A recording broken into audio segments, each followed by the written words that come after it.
Isang masarap na ulam or kaya merienda, ang cheesy tuna wonton crisps.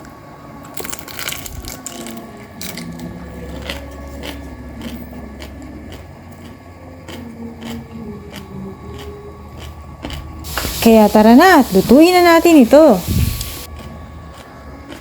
So you need tuna. I have here 2 cans of tuna flakes in oil. Any brand ay pwede. Pwede ring light tuna if you're on a diet. And then ang mga veggies na gagamitin are carrots tsaka yung green onions. So dyan, chinap ko na yung carrots. So nilagay ko na siya sa food processor.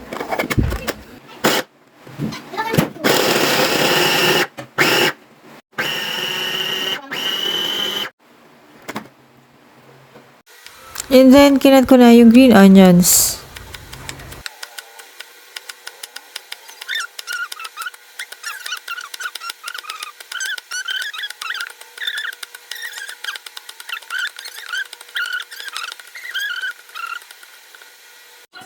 Then, in-strain ko na yung tuna.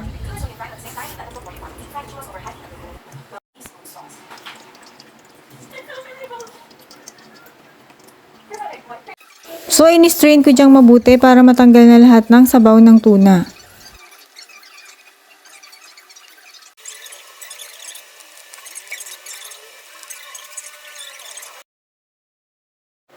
So, dito pinaghalo-halo ko na lahat ng ingredients. First, nilagay ko na yung tuna and then yung homemade cream cheese na ginawa ko. Ilalagay ko na yung link kung paano gumawa ng homemade cream cheese sa comment section.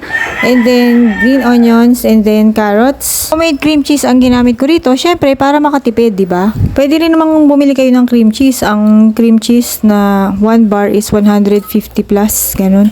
And then, nilagay ko na dyan yung onion powder, garlic powder, at saka yung black pepper. Hindi na ako naglagay ng salt kasi may salt na yung cream cheese na ginawa ko. So, nasa inyo na yan kung maglalagay kayo ng salt. And then, hinalo ko na lahat ng ingredients.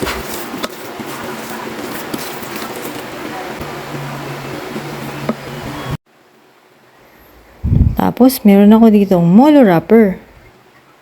So, ngayon nilarap ko naman sa molo wrapper yung mixture. Winet ko na yung mga corners at pinagdikit ko yung unang 2 corners and then yung last 2 corners. So yan, nabalot ko na ang mixture sa molo wrapper. So another demo. Makita nyo naman, napakadali lang nitong gawin. Mas okay na dadagdagan nyo yung laman sa loob kasi didikit na rin naman yung molo wrapper dun sa laman. So yan, ganun. And now, ready na ang mga tuna wonton para i-fry. So, naglagay na ako ng oil sa pan at pinainit ko na yung oil. And then, fin-fry ko na ang mga tuna wonton.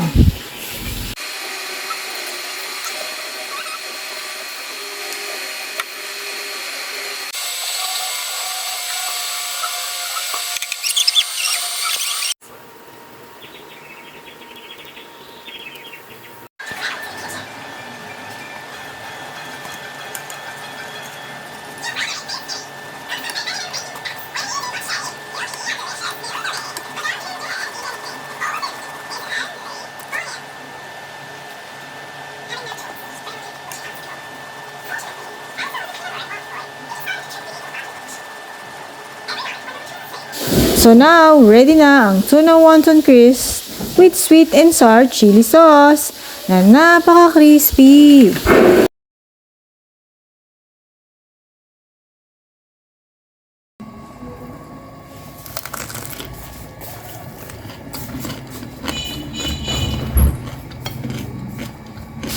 Paki-follow po ako dito at paki-subscribe na rin sa aking YouTube channel. Try nyo na rin magluto nito. Masarap itong pang merienda at pang ulam na rin. See you on my next videos!